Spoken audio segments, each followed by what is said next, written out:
Salut, c'est Nono et on se retrouve aujourd'hui pour un épisode de podcast un peu particulier. On va parler livre tricot.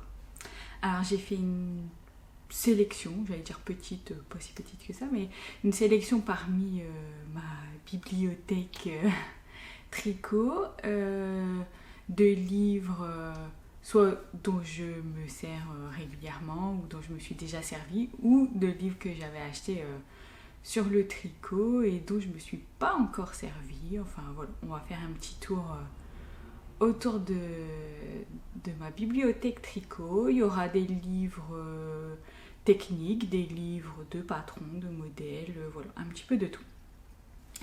Dans la description de l'épisode en dessous, je chapitre avec les différents livres que j'aborde. Donc s'il y en a certains qui t'intéressent pas ou d'autres plus particulièrement, tu peux aller directement au chapitre qui t'intéresse. Alors, on va commencer avec un livre un petit peu classique qui existe, je crois, chez plusieurs éditeurs. Voilà, chacun à sa manière, mais donc c'est un livre sur des points au tricot. Hop, je vais me lever. Tac, voilà, donc en 300 points, là, le tricot en 300 points. Ce livre-là, je l'ai depuis super longtemps et en fait, donc là c'est vraiment un livre technique, il n'y a aucun modèle dedans, par contre c'est une vraie bibliothèque de points tricot. Et en fait celui-là je m'en servais notamment à l'époque quand je voulais me faire une écharpe pour l'hiver mais que je ne savais pas quel motif faire, mais que je voulais un truc voilà, répétitif, zéro cerveau, que je voulais pas spécialement trouver un modèle particulier, je veux juste faire un long rectangle. Et ben franchement c'est pas mal, ça donne des idées, de l'inspiration, voilà. Comment il est découpé ce livre? Alors il y a toutes les bases du tricot qui sont reprises, je reprends le sommaire un petit peu, donc vraiment toutes les bases du tricot, les aiguilles, les accessoires, les fils, les augmentations, diminutions de base, enfin voilà, quelques petites techniques genre les mailles lisières, etc. Et après ça va aborder les différents types de points. Donc il va y avoir les points mailles en droit et envers, donc des espèces de cotes je pense, ou en tout cas des assortiments avec endroit envers. Par exemple, je vous prends une page au hasard, on va avoir ce genre de choses là, ici, je sais pas le faire à l'envers, bref. Ici, donc c'est un point de semis, là un petit point losange, là un point de riz, donc c'est vraiment alternance de points endroit envers, voilà. À chaque fois, la page, elle se présente comme ça, donc il y a les explications à gauche et à droite, il y a la photo avec les différents points successivement présentés sur une aiguille. Donc voilà, il y a ce type de points là. Il y a ce qu'ils appellent les bandes verticales en mailles endroit et envers, les côtes, les points texturés, les bordures, les points décoratifs, les points ajourés, les torsades, la dentelle. Je sais plus quelle différence ils font entre points ajourés et dentelle, mais bon, faudrait que je regarde. Les points texturés à plusieurs couleurs, ça aborde un petit peu les plusieurs couleurs et ça aborde un petit peu le jacquard aussi à la fin. Donc vraiment il y a toutes sortes. Vous voyez, ça c'est des bordures par exemple, vraiment tricotées en vertical. Tu vois, le tricot il part pas du haut vers le bas, là il est vraiment fait sur le côté en fait. Donc les petites bordures comme ça. J'aime pas tout dans ce livre, mais c'est comme mon dictionnaire, on va dire. Mon dictionnaire tricot, mais pour les points, pas pour les abréviations ou ce genre de choses, mais pour, voilà, si je cherche un point qui change un peu, voilà, ça peut donner des idées. J'aime bien. Il date d'il y a assez longtemps, alors il a peut-être été refait ou révisé depuis, c'est fort possible, mais voilà. Moi, celui-ci me va bien. Donc ça, c'est vraiment un bouquin technique. Bon, c'est un petit basique que j'aime bien avoir dans ma bibliothèque. deuxième livre, là, ce sera un livre de modèle sur lequel j'ai craqué quand il était sorti. Il avait été édité par Laine Amouret, Pauline. Et donc c'est son livre Tricot Duo qu'elle a fait en collaboration avec 12 créatrices différentes.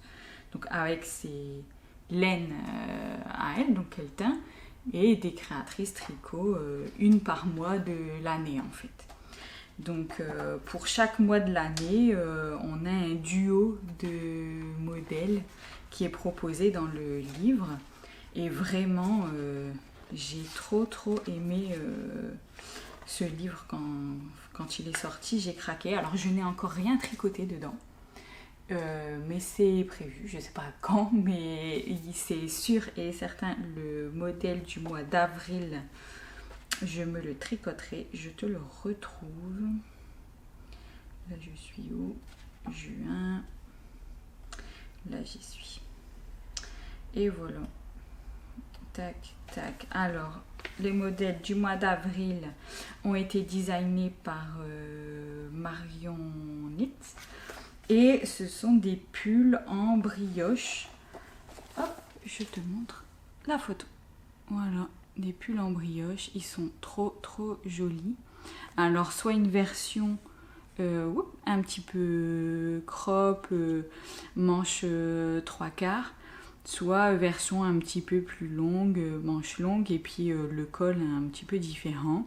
Voilà, c'est deux variantes finalement d'un pull qui a la même construction, si j'ai bien compris.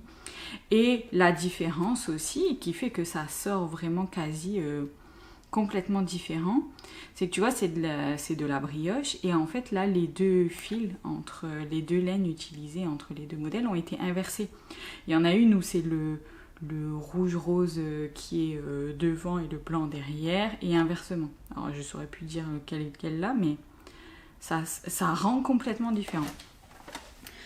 J'aime beaucoup la version un peu plus crop, avec l'encolure plus fine, mais avec des manches longues. Donc moi je pense que je ferai un mix des deux quand je le ferai. Mais vraiment très joli ouvrage, et j'aime bien parce qu'en fait c'est pas juste les modèles, du coup on a vraiment le portrait de la créatrice et la description, on va dire, l'histoire du modèle, on peut peut-être le dire comme ça, avant les explications de chaque modèle. Je suis en train de chercher si j'ai une page qui résume tous les modèles. Bon, il y en a une, mais il n'y a pas de photo, il n'y a pas de miniature. Ouais, non, il n'y a pas. Mais bon, bref, c'est un bouquin très sympa. Qu'est-ce qu'on va avoir comme type de modèle dedans? Il y a des modèles, quelques modèles enfants, il y a des modèles d'accessoires. Il y a une majorité de pulls et de gilets, j'ai trouvé, mais vraiment il y a aussi de petits modèles de chaussettes, il y a des bonnets, il y a un ou deux modèles enfants ou bébés, je crois. Vraiment très sympa. Il y a des écharpes aussi. Voilà, ça c'est pas mal.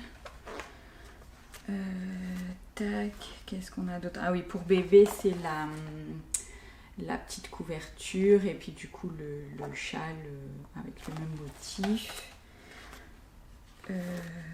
Tac. Comme toujours, hein, j'aime pas tous les modèles à chaque fois quand j'achète un livre, mais là il y en avait plusieurs que j'aimais bien. Les petites chaussettes, je les trouve sympas. Version avec la petite collerette, ou version toute simple l'autre, mais avec ce principe de rayure un peu, une grosse, une fine rayure, c'est sympa. Tac. Là vous voyez, c'est un exemple de duo adulte-enfant. Donc là un petit top ou un petit gilet pour la version enfant, avec un motif qui se retrouve, un même motif qui se retrouve dans les deux. Enfin voilà, c'est sympa. Voilà, hâte de me tricoter le pull notamment. C'est surtout celui-ci qui m'a fait craquer. Après, je te dis, hein, les petites chaussettes, je les trouve sympas. Il y a d'autres gilets que je trouve sympas. J'aime beaucoup, beaucoup. Et ça fait découvrir des créatrices que je connaissais pas forcément. Donc, par exemple, Marion Mursik Yoharma, je la connaissais pas. Yarn Flakes, Audrey Borrego, je l'ai découverte aussi dans ce livre-là. Depuis, je regarde son podcast. Melody Hoffman, donc son pseudo B Mandarine, je ne la connaissais pas non plus. Enfin voilà, j'ai découvert aussi des créatrices avec ce livre. Vraiment j'aime bien. Et j'ai du coup déjà commencé à lire un petit peu pour les modèles que j'aimais bien, les explications, tout ça. Et on voit qu'il y a la patte. En fait, chaque modèle étant une créatrice différente, on voit que chacune a sa patte, a sa manière d'écrire. Donc, il y en a des plus ou moins simples à lire, je trouve. Par exemple, celui que je veux me faire en brioche, je ne l'ai pas trouvé à la première lecture hyper simple à comprendre. Mais en même temps, j'ai juste parcouru les instructions, mais je ne me suis pas mise à tricoter. Donc, c'est toujours plus difficile, moi, je trouve. Si on n'a pas le travail concret devant soi, de se rendre compte de l'explication. Mais bon, voilà, en tout cas, ça ne m'arrêtera pas pour essayer et puis pour me tricoter ce fameux pull en brioche. Mais vraiment, très très beau livre, j'ai beaucoup aimé. Ensuite, transition avec cette couverture où le pull est un pull à torsade. J'ai eu ma période torsade à un moment où je voulais faire des torsades partout. Alors que j'aime bien, mais je trouve ça fatigant parce qu'en fait, retenir le rythme des torsades et tout, c'est quand même quelque chose de, je trouve, pour moi, difficile. Et je m'étais acheté ce livre-là. Ce livre-là, dont je ne me suis pas encore servi du tout, mais alors je l'ai lu en entier. J'ai absolument tout parcouru dans le livre et les points d'explication sur les différents types de torsades. J'ai regardé tous les modèles proposés dans le livre. Il y a des trucs mais vraiment super beaux. Je te montre celui que je préfère. Sauf que c'est, je pense, dans les plus difficiles parce que finalement c'est à la fin du livre. Alors peut-être que je me fais une fausse idée, je ne sais pas. Mais j'aimerais un jour en arriver à ce niveau-là et à savoir créer des choses comme ça. Alors, est-ce que je vais la retrouver? Ma petite torsade là. Petite façon de parler. Hein. Tac. Ça, déjà c'était pas mal. Et est-ce qu'il y en a une autre? Je ne sais plus. Ah, ça j'aime bien aussi. Regarde-moi cette double page. Oups là. C'est pas trop joli ça. Moi surtout, c'est cette page-là, donc à ma gauche.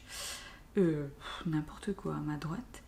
Un peu comme un arbre là. J'adore. Je trouve ça trop joli.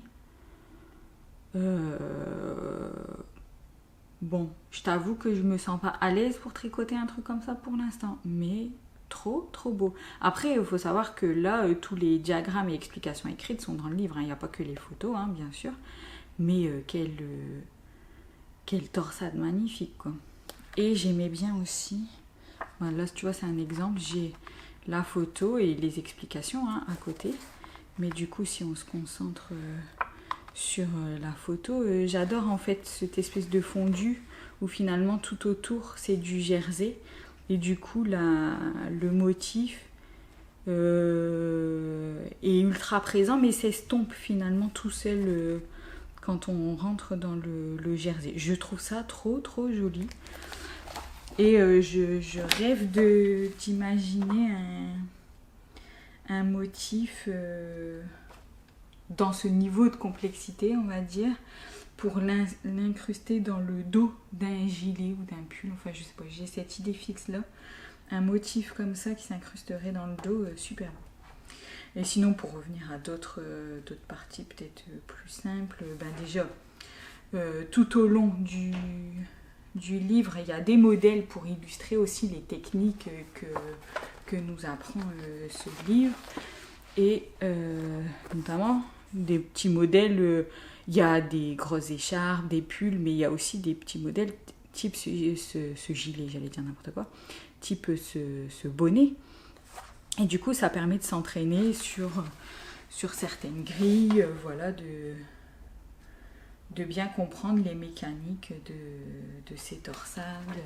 Tu vois, il y a des torsades un peu comme celle-ci, où en fait on voit que c'est un mix entre plusieurs styles de torsades.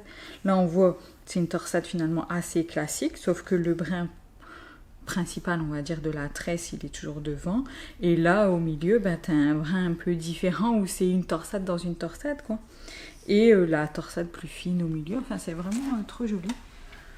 En soi, je pense que pris séparément, chacun des motifs est pas complexe, mais finalement, faire de l'assemblage et de construire un motif comme on a vu tout à l'heure, qui est dans la fin du bouquin, ça paraît quand même assez délicat.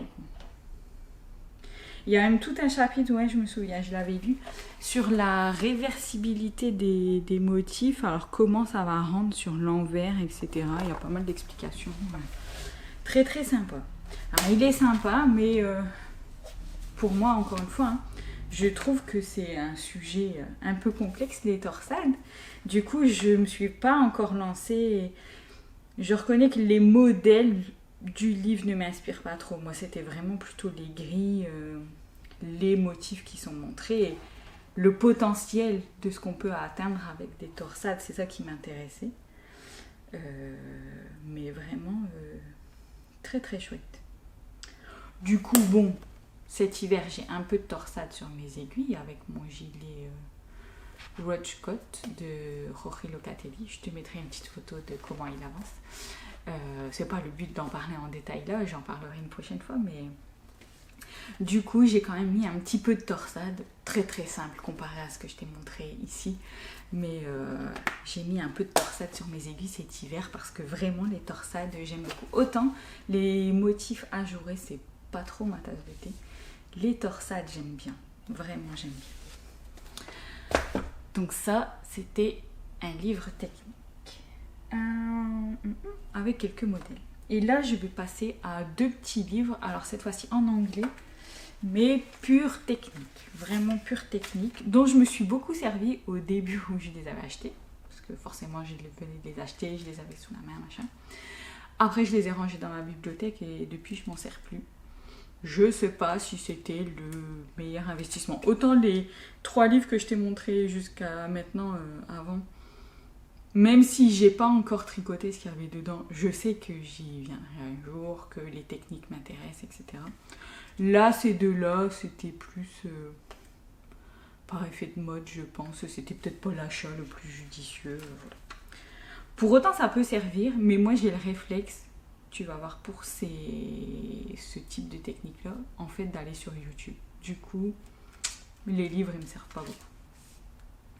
Alors, il y en a un petit, c'est Cast on Bind Off, donc les techniques de montage et de rabattage au tricot.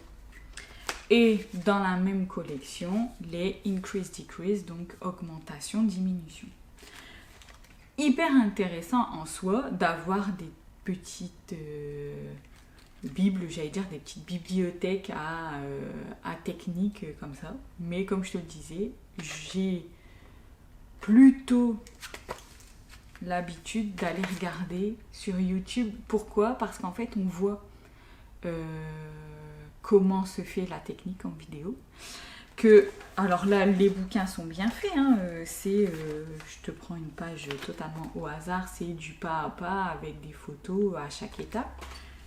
Mais je comprends toujours moins bien en succession d'images qu'en vidéo. Enfin, voilà, je préfère toujours aller voir sur YouTube. Bon, du coup, ça m'a servi quand même et ça pourrait continuer de me servir parce que notamment dans les montages et rabattages, c'est classé par pas d'élasticité du tout à ultra élastique.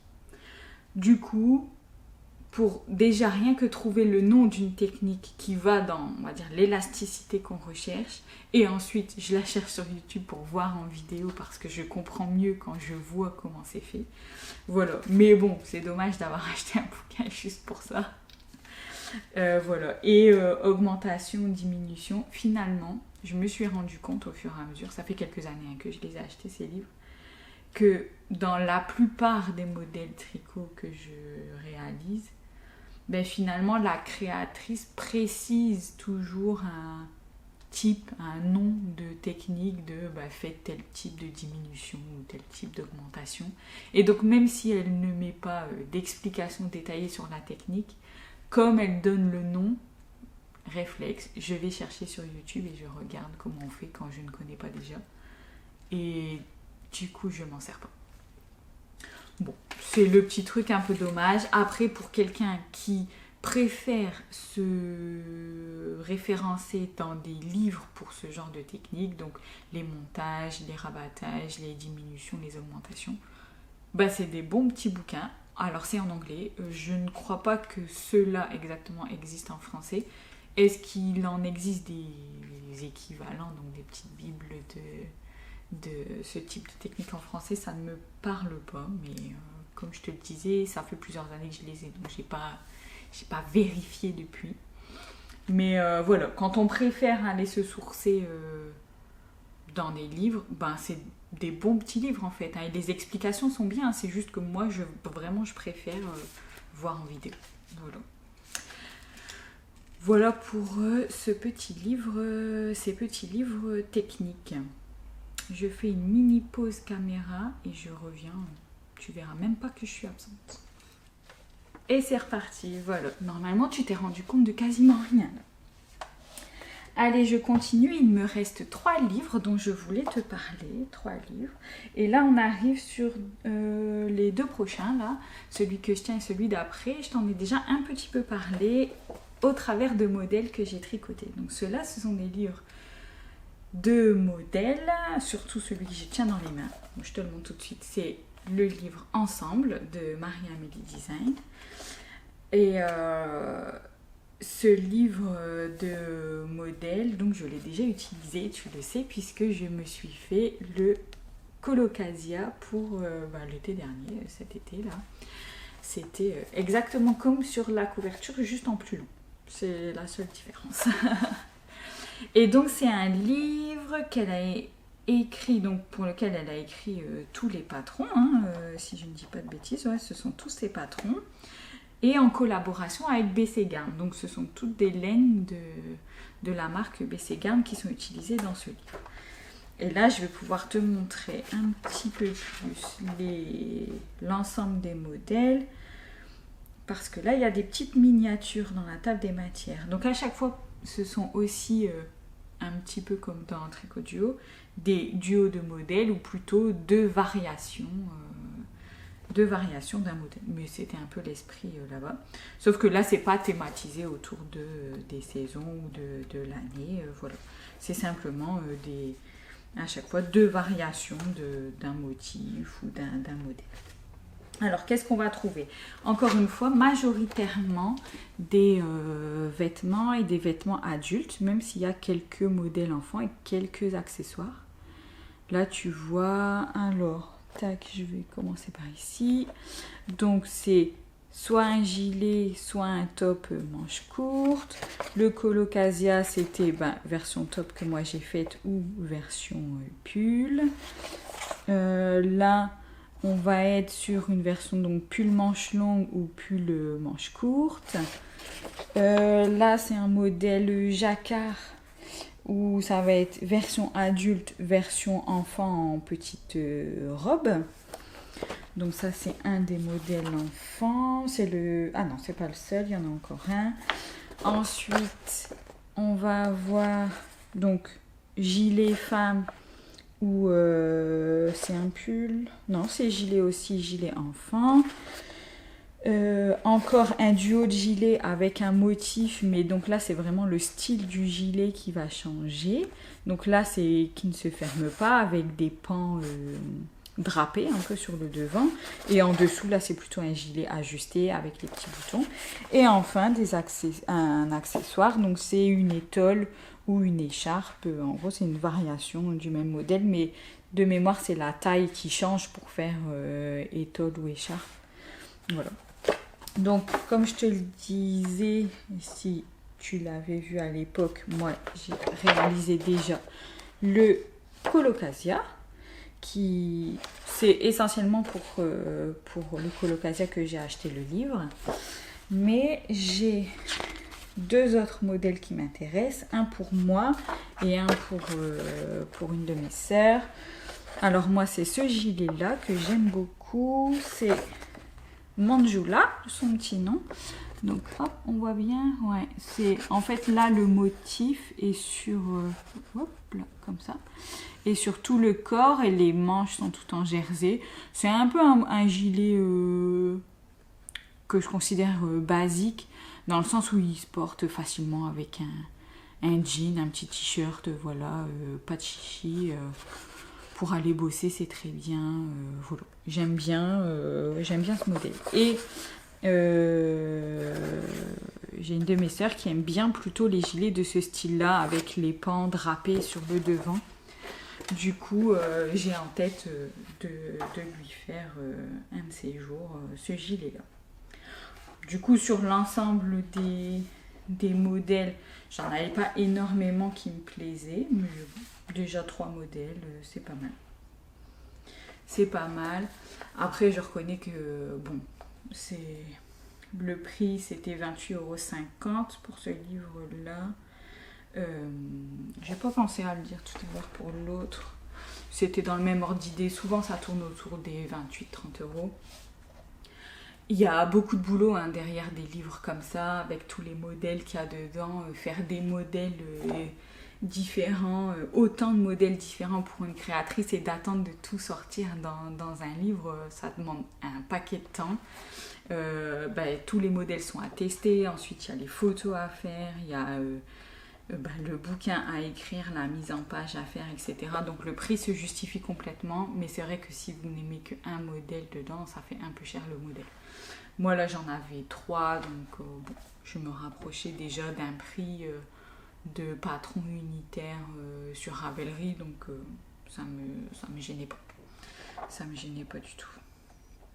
Voilà pour ça. Au niveau des explications, alors pour l'instant j'ai fait le Colocasia, mais pour avoir déjà fait aussi la Locasia avant de Marie-Amélie, franchement ultra clair. J'ai relevé une petite coquille dans les explications du Colocasia, mais vraiment rien de méchant. En gros, c'est sur une des lignes, mais où on avait déjà... elle ressemblait fortement à une ligne précédente. Au lieu de dire augmentation à gauche, elle a dit à droite. Enfin, c'est le gauche-droite qui était inversé, mais en fait, comme c'était pas la première fois qu'elle le disait, on comprend très bien qu'il y a juste une petite coquille à cet endroit-là, et ça se corrige tout seul, quoi. Enfin, voilà. Et vraiment très très bien. À la fois, elle proposait, je montrais rapidement, le but c'est pas de montrer non plus les explications, mais il y a l'écrit et il y a les diagrammes. Donc vraiment ça c'est chouette, selon ce qu'on préfère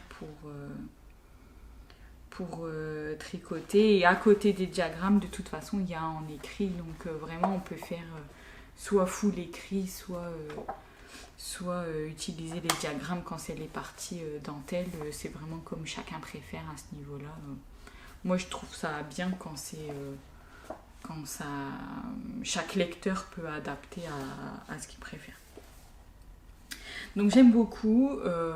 Comme d'habitude, je ne sais jamais prévoir quand est-ce que je vais me plonger dans les autres modèles de ce livre qui m'intéressent, mais c'est sûr que j'en tricoterai d'autres, quoi.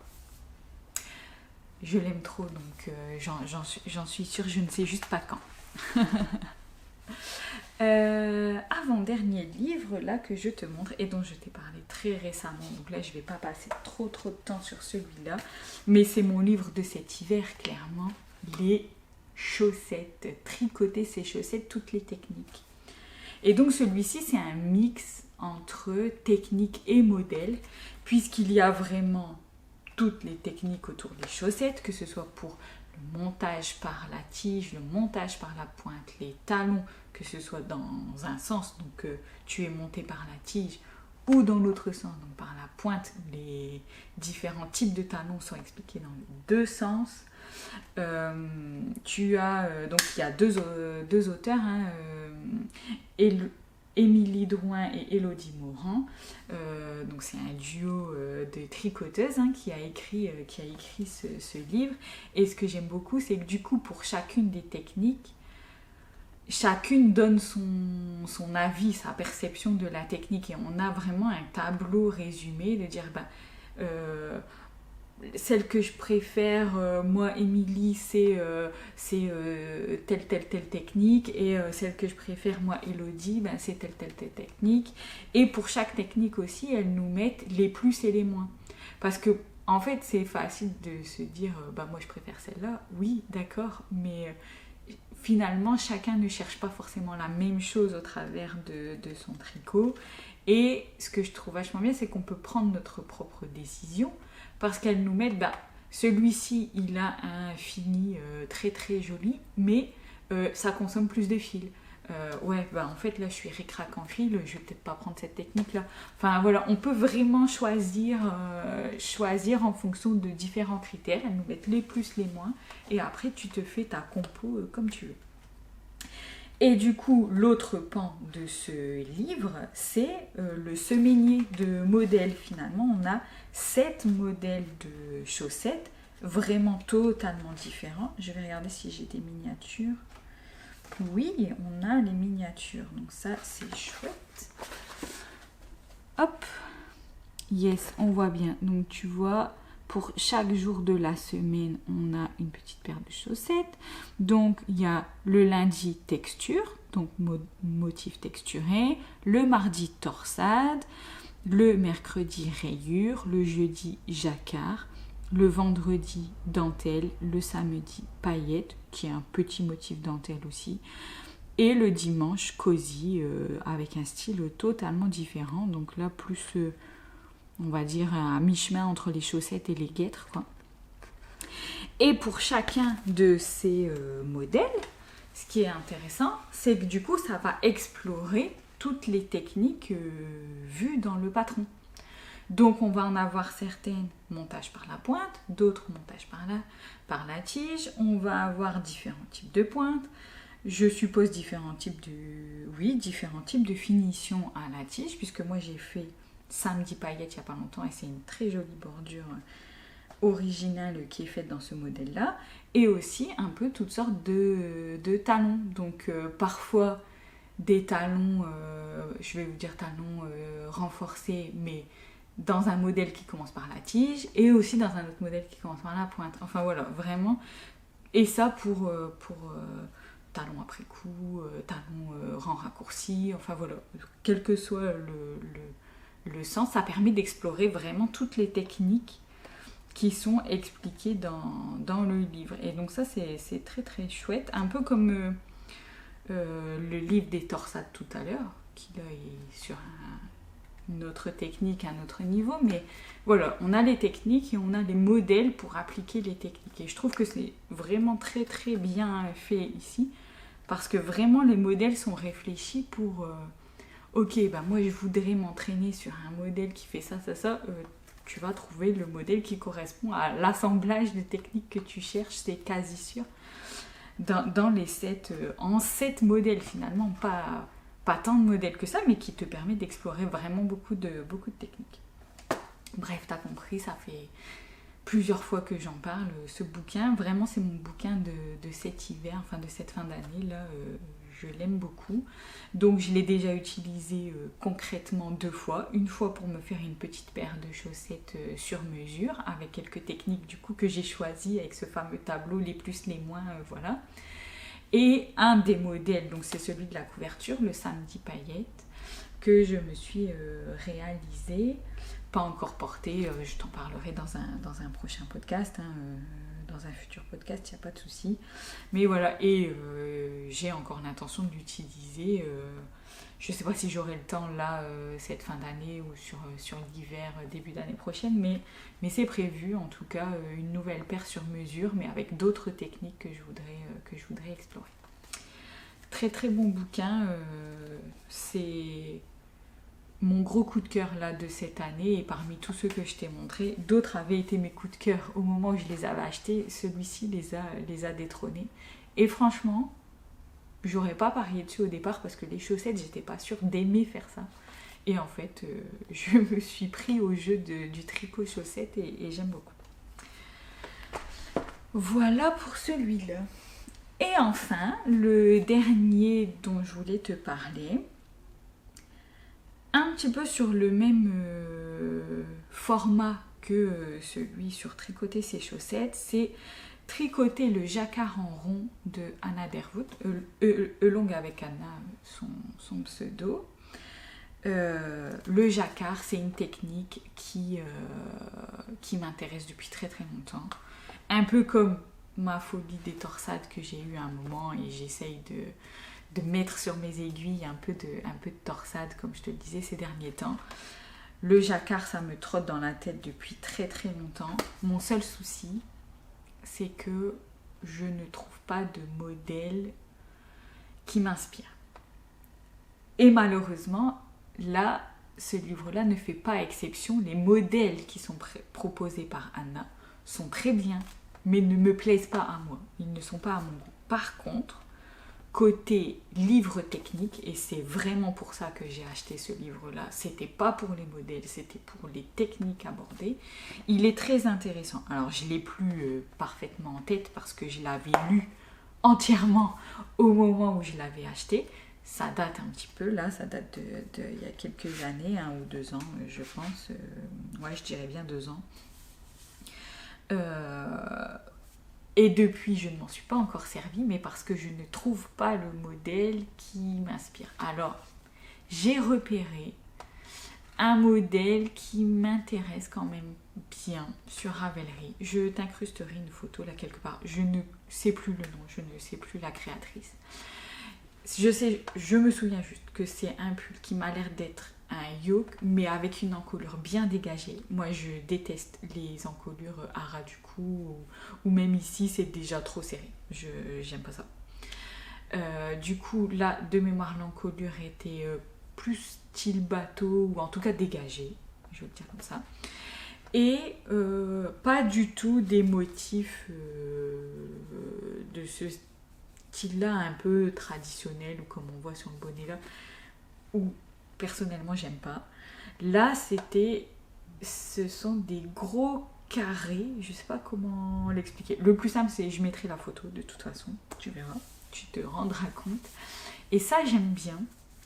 Après, j'ai vu d'autres, je te mettrai aussi des photos, d'autres modèles avec des motifs jacquard qui me plaisent bien, mais la forme du modèle ne me plaît pas, parce que souvent, les pulls en jacquard, ils sont fort près du cou.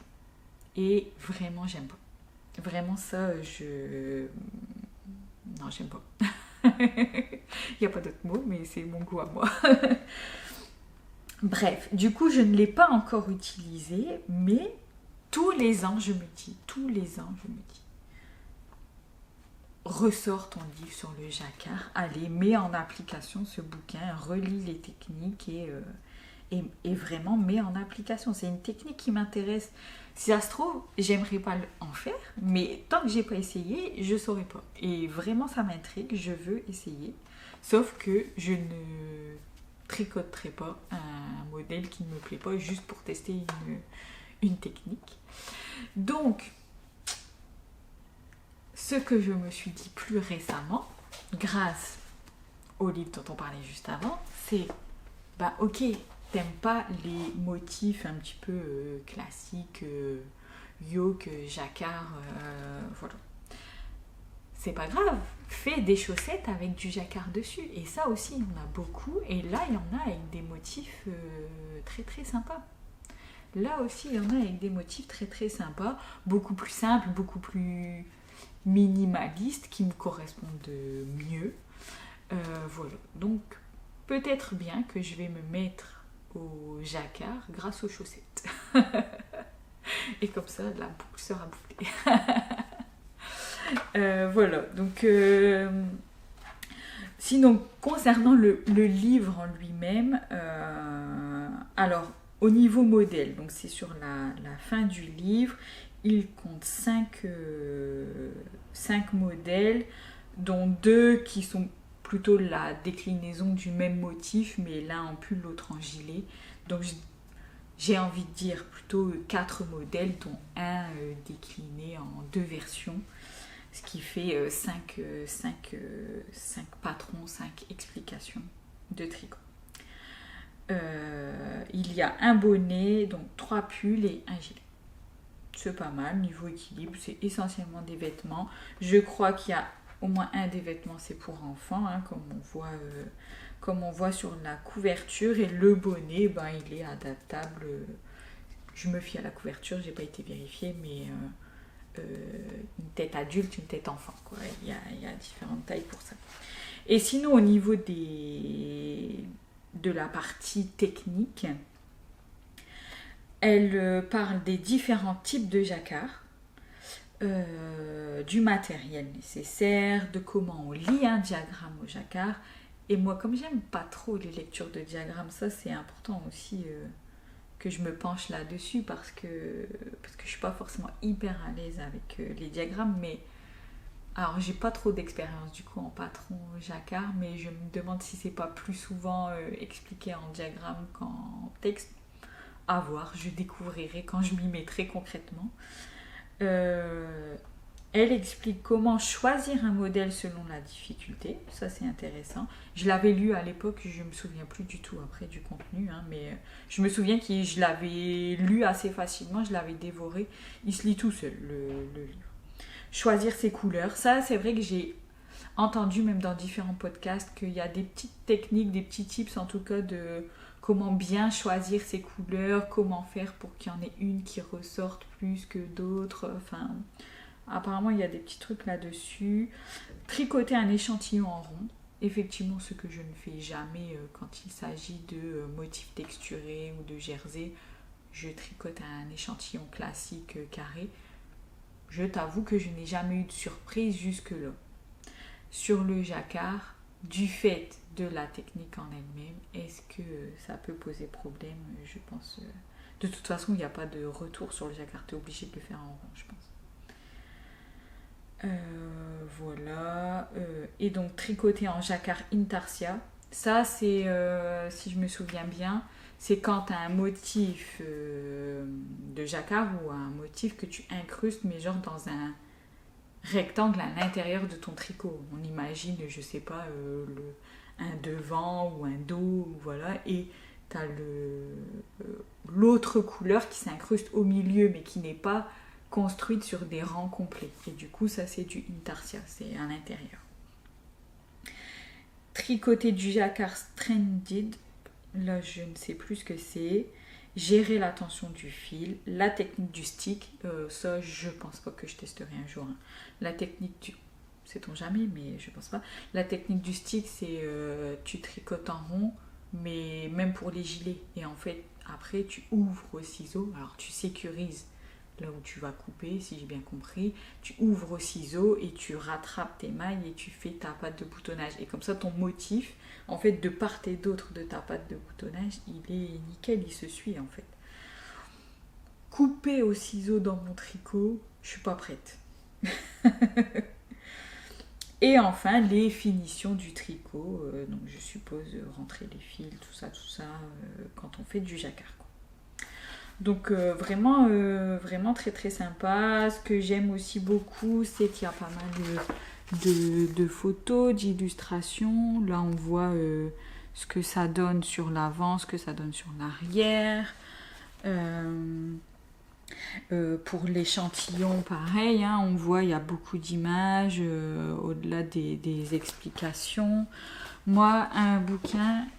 Autant pour tricoter, j'aime les explications écrites, mais pour illustrer des techniques, les photos, c'est indispensable. Enfin, comme j'aime bien en plus voir souvent en vidéo, quand c'est dans un livre, il faut vraiment un max de photos. Et là, j'aime beaucoup parce qu'il y a vraiment un max de photos. Vraiment, vraiment, pour chacun des chapitres, c'est top. Et voilà, je m'arrêterai ici pour ces livres tricot. Ça t'aura peut-être donné des idées pour toi aussi, des petits ouvrages comme ça intéressants pour le tricot. Il en existe beaucoup d'autres, hein. Moi-même j'en ai d'autres dans ma bibliothèque. Là j'ai fait une sélection un peu représentative de livres avec des modèles, livres purement techniques, livres un petit peu mixtes, des styles différents, des techniques un peu variées. Voilà, je pense refaire un peu cet exercice-là pour les livres crochets. Je ne sais pas encore quand, hein, mais ça peut être intéressant. Et pourquoi pas même pour des livres couture, j'en ai quelques-uns aussi. Moins que pour tricot et crochet, mais j'en ai quelques-uns aussi. N'hésite pas à me dire si tu aurais voulu avoir certaines infos dont j'ai pas parlé. Bah, déjà, je te répondrai en commentaire, hein, sans souci. Mais même pour les prochaines vidéos dédiées à des livres créatifs, bah, comme ça me permettra aussi de savoir quelles infos peuvent t'intéresser, toi, sur les bouquins. Sachant qu'après, quand je tricote un modèle du livre, j'en parle aussi pendant le podcast ou dans l'article de blog qui va avec le projet terminé. Mais là, j'avais envie de faire un petit tour d'horizon des bouquins que je trouvais intéressants, inspirants. Voilà. Donc, n'hésite pas à me dire les infos qui t'intéressent, que tu aimerais avoir au travers de ces vidéos-là. Je prends toutes les suggestions. Et tout ce qui peut t'intéresser. Voilà pour ça. On se dit rendez-vous, si tout va bien, à la fin du mois de décembre pour une petite vidéo plus en mode vlog ou en tout cas défilé d'images avec de la musique pour faire le bilan de l'année. J'aime bien faire des petites vidéos comme ça. Là, il n'y aura pas de blabla, juste regarder et se faire un petit récap de mon année créative. Et on se retrouvera en janvier pour de nouveaux podcasts. D'ici là, porte-toi bien, tricote bien, crochette bien, coupe bien. Voilà, passe un bon mois de décembre, une bonne fin d'année. Et à bientôt. Salut!